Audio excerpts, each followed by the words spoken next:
India has a long tradition of trade, both internal and international.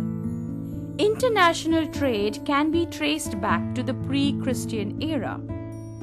As we come to the medieval period, a notable feature is the growth of towns.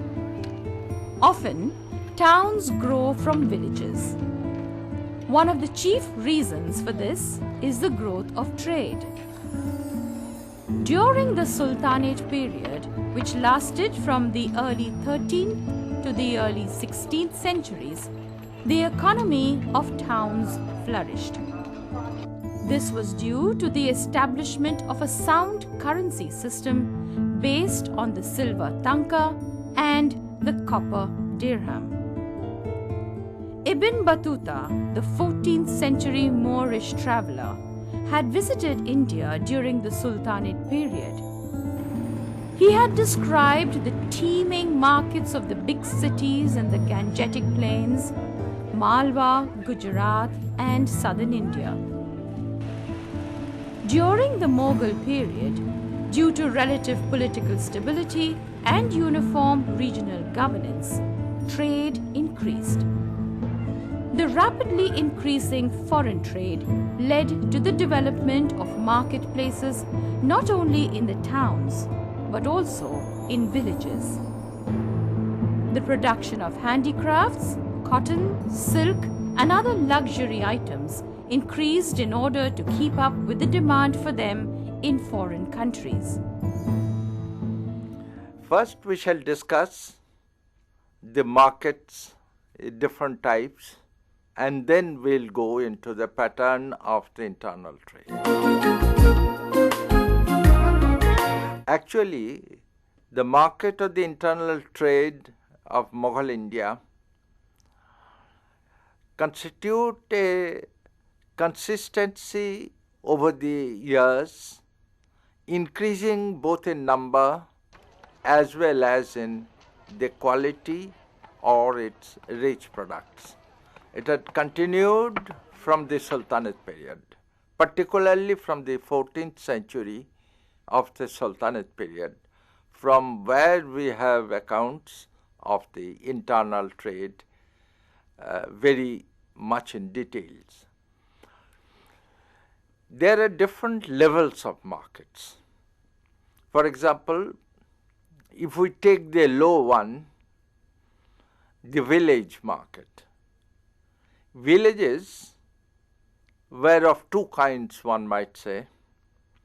One, which are rather marginal in distant areas, difficult to access, but there are villages which are on the routes, either overland trade route or by the riverine tract. Now, in the later stages, the villages we have seen in other cases, they have their own markets, though small compared to the cities, but yet we see that they have the markets which can be called sometimes in Sanskrit hatta or in Bengali hat. That is, this is the type of market which sits for 2 or 3 days a week, where the products of the neighboring villages come in, and if these are in the trade route, either overland or riverine, then they may continue to hold for at least 5 days a week. But these are of small denominations. People go there for small purchases. Beyond this, or almost similar to that, the second type we might say, which are on the riverine tracts itself, depending on the type of crafts which are going. For example, we have the description of the mid-14th century Moroccan traveller Ibn Battuta, who was coming from Sylhet to Sonargaon in Bengal by the river Brahmaputra in a boat. And he said that there were so many markets on both sides of the river that I feel that I am going through the markets only. In the mid 16th century, we have the account of the traveler Caesar Frederici, who was coming to Sadgaon from the mouth of the sea. And there he found on the way of the Bhagirathi the markets on both sides of the river. But these markets, it appears, were not very consistent or uniform. They come at a particular season with particular products. So these are the two low-level types, we might say, of the markets. A much bigger one was a wholesale market, which in Indian language called Mandi, M-A-N-D-I, which is really the wholesale market for trade, certainly, not only for consumption purchases of the local inhabitants, but more than that. Most urban markets not only catered to the needs of the local consumers, wholesale and retail, but were also storing centers or entrepots from which dealers from other centers could get their supplies.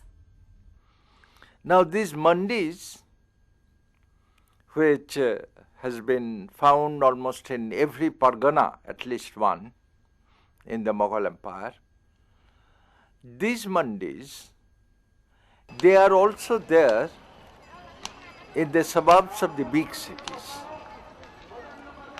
And the big cities were supplied generally by the mandis. We have many examples, some of which have continued even today.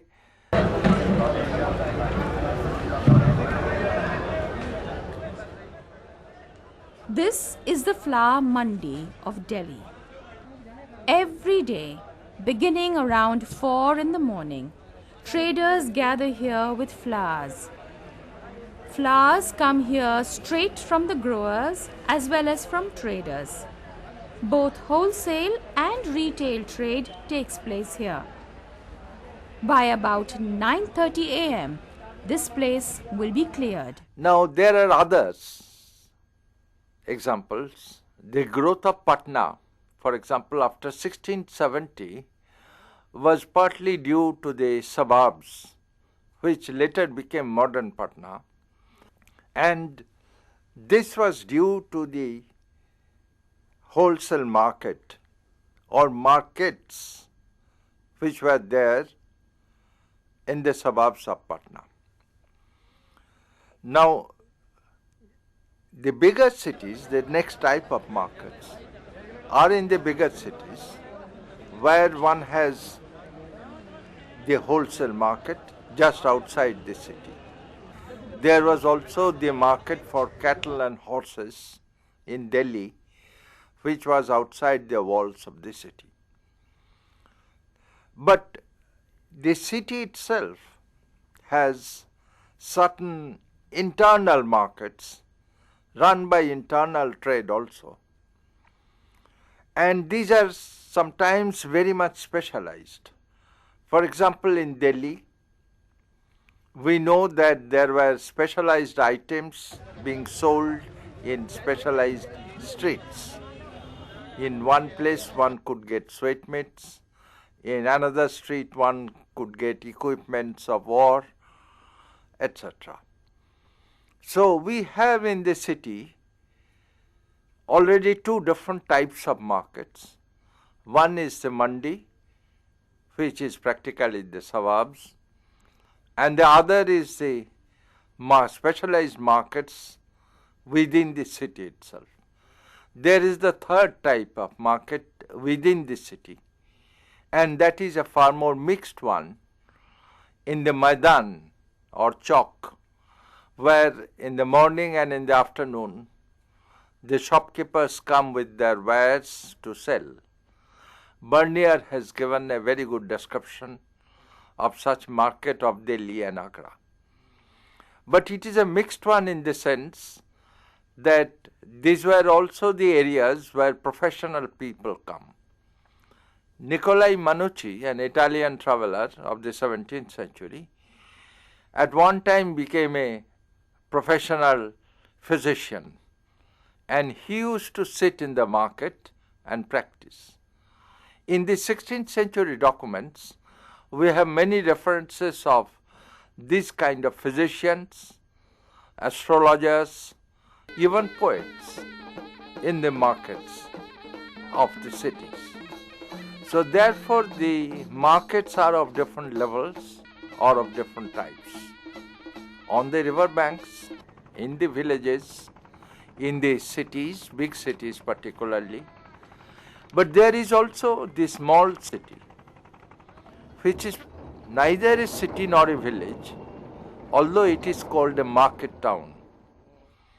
Generally, this is very close to a big city, and in Persian it is called Kasbah, the name which has stuck since then. This Kasbah is a market town, but it is not a very specialized one. It is a generalized one, selling all kinds of things for the consumption of the inhabitants of the city. So there were all kinds of markets, big, small, and everything in between. Some were specialized markets selling only particular items, others were general markets.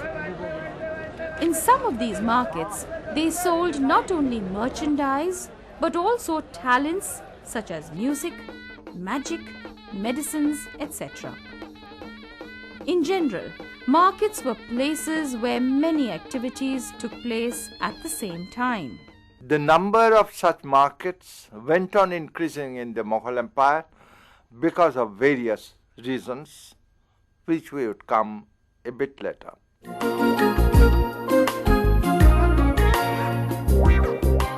These markets are served by internal trade. This internal trade could be of two types, depending on the route. One is the riverine traffic, which is the generally used, and the other is the overland traffic, which is also there. Now, the riverine traffic is less costly, has less risk, but the overland traffic is far more expensive and it has risk. The risk is that in the overland traffic, the local leaders of particular areas, even the administrators, they impose a certain kind of toll or tax, which in Mughal parlance called rahadari. These rahadaris or toll taxes imposed since the Sultanate period had often been cancelled by the sultans or the Mughal emperors. Even Aurangzeb, as the historian Kafi Khan tells us, has cancelled a large number of rahadaris. But he also tells us that after a few years, nobody was bothered about the cancellation and the rahadari continued as it is. We have a very accurate description of a French merchant who was going from Surat to Machilipatnam in the second half of the 17th century, and he had to fight his way through different areas to avoid paying the rahadari itself. So therefore, the overland route was risky.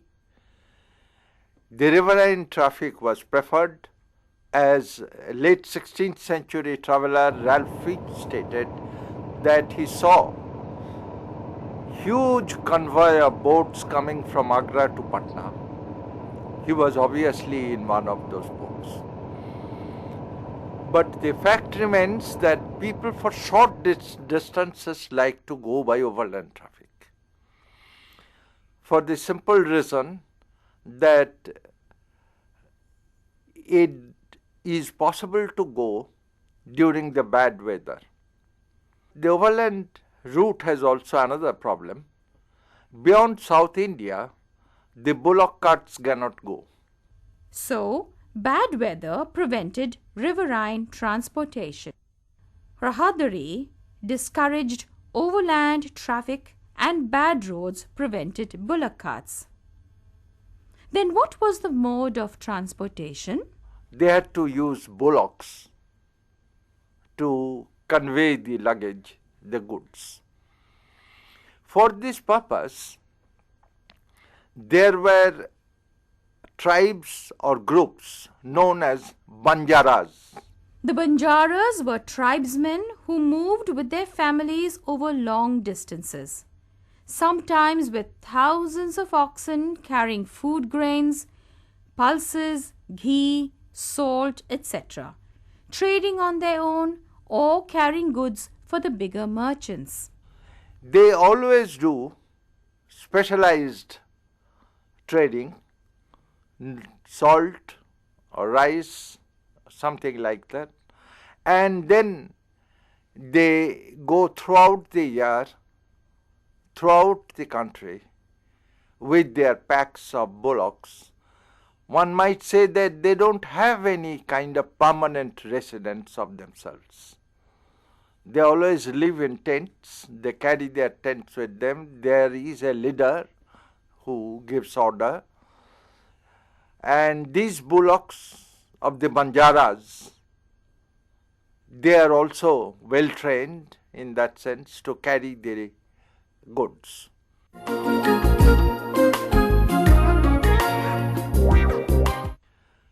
Some of the cities, because of the wholesale market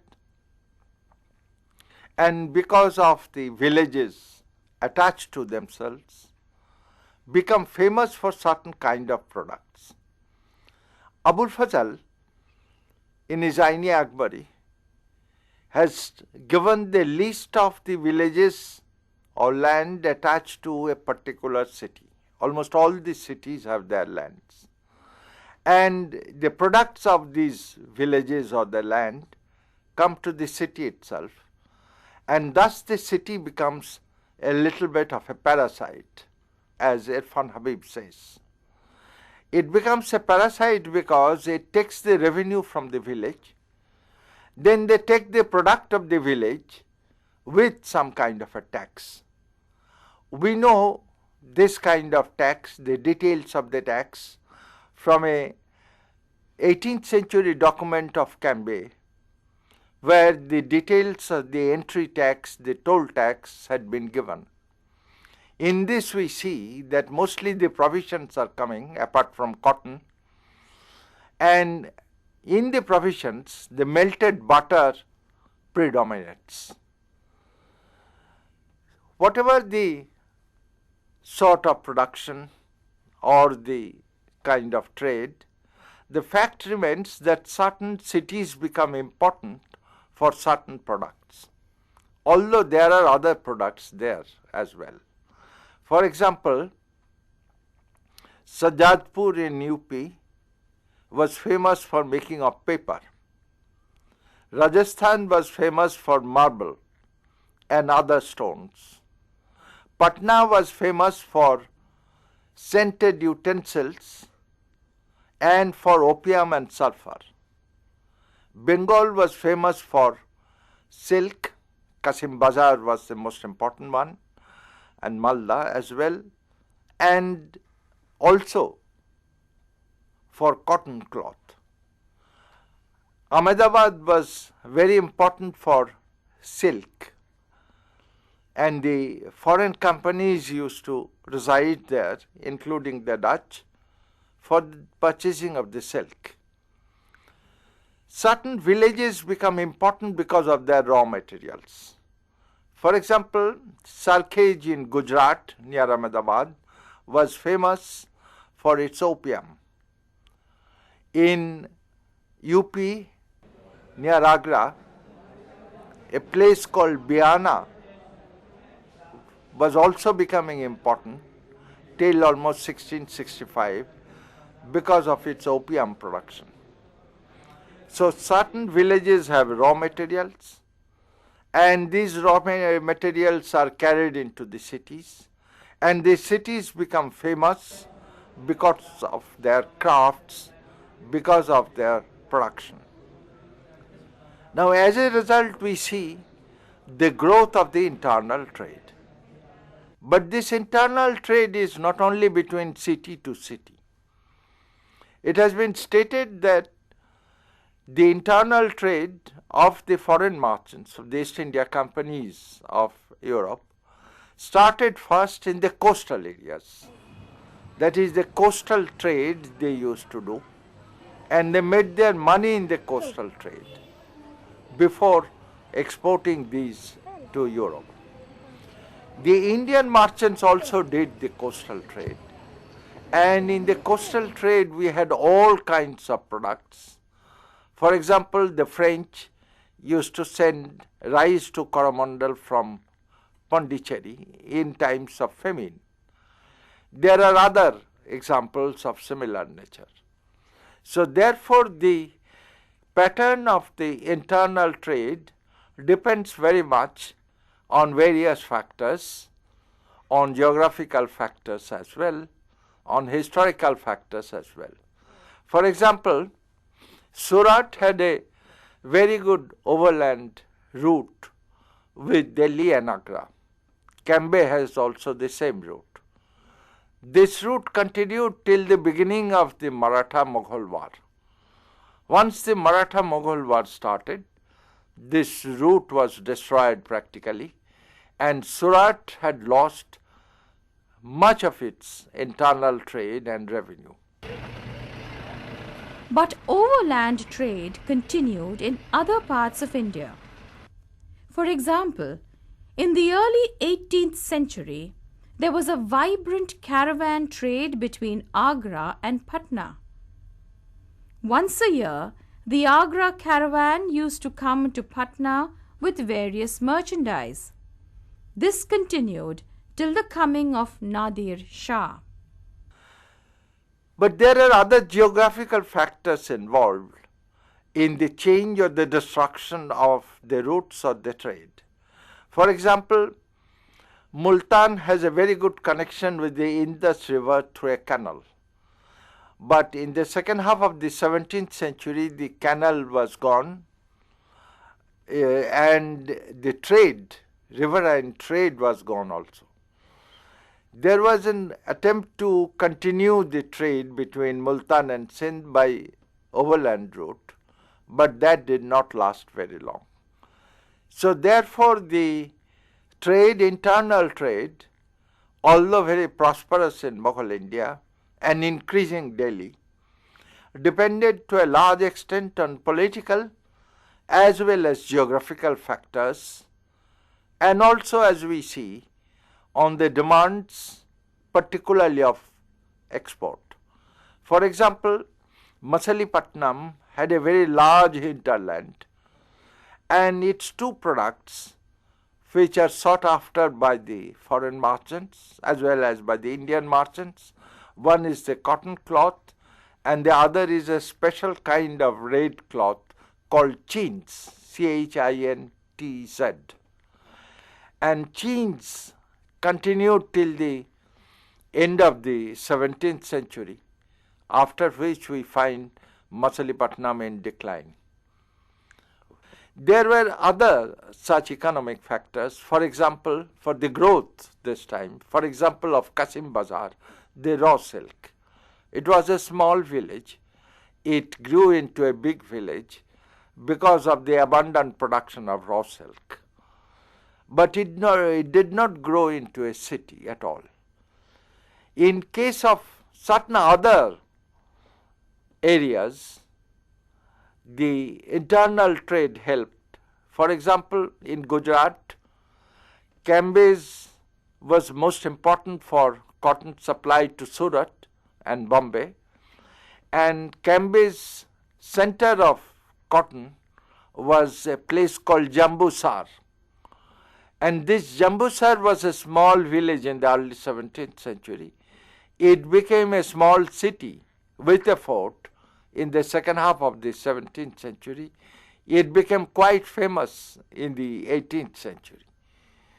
So therefore, the growth and the pattern of the internal trade depended to a great extent on various factors, particularly the increasing demand of production, the production itself, although the technology remained the same, the increasing urbanization and its demand, the growth of the export trade to a very great extent.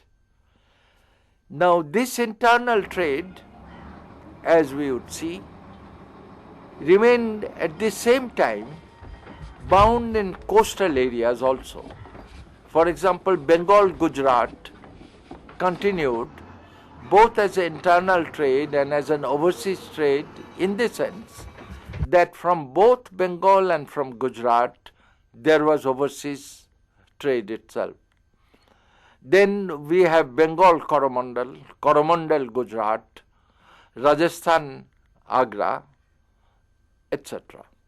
So therefore, certain trade routes were quite well marked, products were well marked, merchants were all known, and this internal trade and the pattern of the internal trade depended on various factors, including markets and the overseas demands of the products.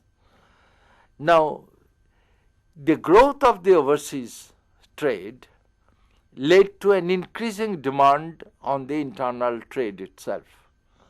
And the internal trade increased to that extent, or perhaps more than that, because of the increasing production.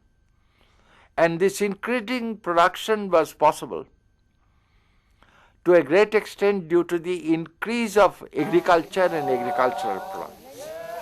So therefore, the economy of the internal trade is linked to a great extent on various factors on the harmonious growth of agriculture and industry, growth of agricultural and agricultural products, growth of the demand in the urban areas, in the ports, in the overseas markets. All these were changed by the middle of the 18th century when the English took over Bengal. And then the collapse of the merchants, the collapse of the Mughal economy could be seen. In conclusion, one can say that there were several types of markets and very brisk trade going on in the whole of the Mughal Empire.